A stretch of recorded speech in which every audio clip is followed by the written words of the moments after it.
दोस्तों देखिए अभी बच्चे सब ये भी सब अपने विद्यालय जा रहे हैं, सब हाथ में तिरंगा लेकर। तो भारत माता के जयकारा लगाओ। भारत माता की जय, भारत माता की जय, भारत की जय, भारत की जय।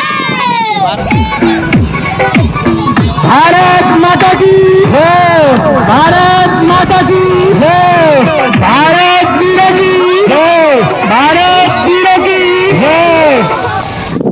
आओ झुककर सलाम करें उनको जिनके कारण यह दिन आता है। खुशनसीब होता है वह खून जो देश के काम आता है।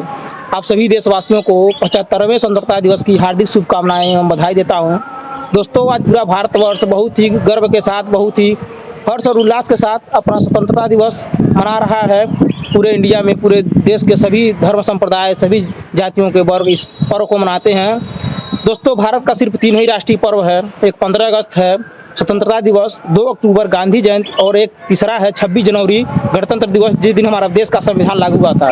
तो दोस्तों 15 अगस्त 1947 को ही हमारा देश आज़ाद हुआ था और इसी आज़ादी के उपलक्ष्य में हम शहीदों के सम्मान में जो उन्होंने बलिदान दिया, जो उन्होंने देश को आज़ाद कराने के लिए संघर्ष किया, उनके संघर्ष गाथा को याद करते हैं। शहीदों का हम सम्मान करते हैं, देश को आज़ाद कराने वाले महापुरुषों को याद करते हैं और एक नई उमंग और ऊर्जा के साथ देश में एक नया अच्छा प्रयास करने की कोशिश करते हैं। दोस्तों देखिए इसी के संदर्भ में हमारे ग्राम सभा में भी बहुत शानदार तरीके से 15 अगस्त स्वतंत्रता दिवस को बहुत ही धूमधाम से मनाया जा रहा है। आप देख सकते हैं हमारे छत पर अभी तिरंगा लहरा रहा है और गांव के सभी छतों पर देखिए, गांव के लगभग सभी घरों पर तिरंगा बहुत देखिए लहरा रहा है। देखिए अगल अगल आपको दिखा रहे हैं, चारों तरफ तिरंगा लहरा रहा है। बहुत ही अच्छा लगता है जब इस तरह की भावना सबके अंदर होती है और कहीं ना कहीं ये भावना होनी भी चाहिए कि क्योंकि शहीदों ने बहुत ही कुर्बानियाँ देकर हमारे देश को आज़ाद कराया और उनके संघर्षों के बल पर ही, उनके त्यागों के बल पर ही आज हम और आप जो स्वतंत्रता के माहौल में अपनी अभिव्यक्ति की आज़ादी के साथ मतलब हर तरह के आज़ाद होकर हम जी सकते हैं और उन्हीं का त्याग और संघर्ष ही है जो हमें इस मुकाम तक लाया है। लेकिन जिस तरह से देखा जाए तो आज भी कहीं ना कहीं जो हमें मुकाम चाहिए था वो अभी भारत हमारा नहीं पूरा कर पाया।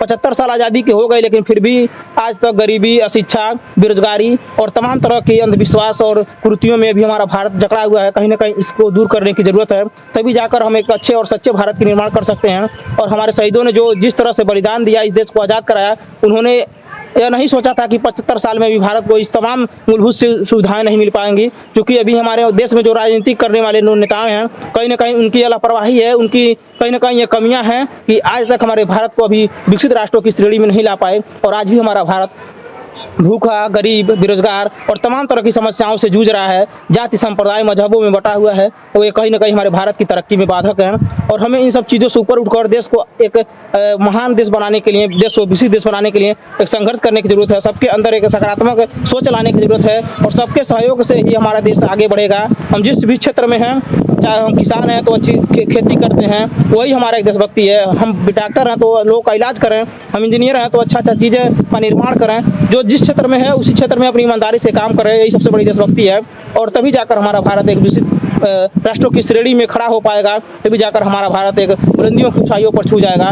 फिर भी इन तमाम देश हमारा मजहबों, धार्मिक संगठनों और तमाम कुरीतियों में जकड़ने के बावजूद भी आज हमारा देश कहीं ना कहीं उन्नत कर रहा है और तमाम क्षेत्रों में सफलता भी देश को मिली है और यह हमारे लिए गर्व की बात है। और हमारा प्रयास यही रहेगा कि हमारा देश और भी आगे जाए, सबके सहयोग से,